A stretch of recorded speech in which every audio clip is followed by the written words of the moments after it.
For many, enlisting in the armed forces is a dream they've had since childhood, as was the case for Jasen Watts, a Highland High School graduate and a member of the school's junior ROTC program, who enlisted in the Army at the age of 17.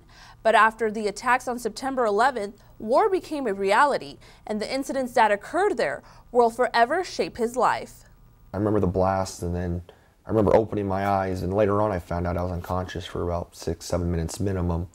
And for weeks, that's all Watts could remember happened after completing a mission while on deployment in Baghdad back in September of 2005. Insurgents had placed actually multiple 155 millimeter artillery rounds in the ground with a pressure switch. So as I drove over it, the way the Humvee pushed down on it, which detonated it, causing basically the whole front of the Humvee to disintegrate around me. After serving 9 months of his 12-month deployment, that tragic incident left Watts in the hospital with several injuries to the lower half of his body. Everyone riding with Watts sustained injuries, but thankfully, they all survived the accident. Just kind of put it up to the top of the hip and start hammering it down so it goes in between the actual bone. For months, the Army specialist was in the hospital recovering from his injuries, which he says are now almost 100% healed. Despite his injuries, Watts says he now realizes he is not completely limited.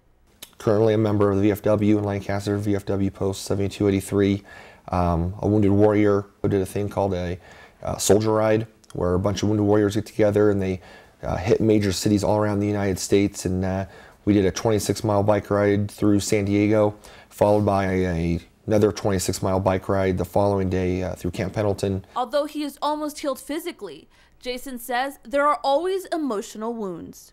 I mean, I was driving, so you kind of feel guilty for everyone else being injured in the vehicle.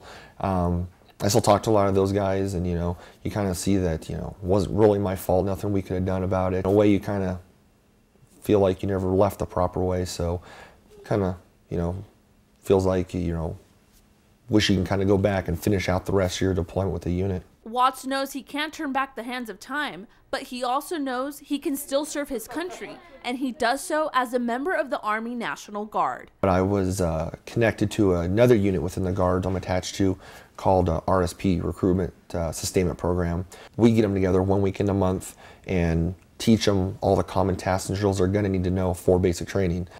Army Specialist Jasen Watts received the Purple Heart for his service in Baghdad, and besides being involved in the armed forces, he says he enjoys life with his wife and 4-year-old daughter. Reporting in the studio for Time Warner Cable News, I'm Daisy Gonzalez.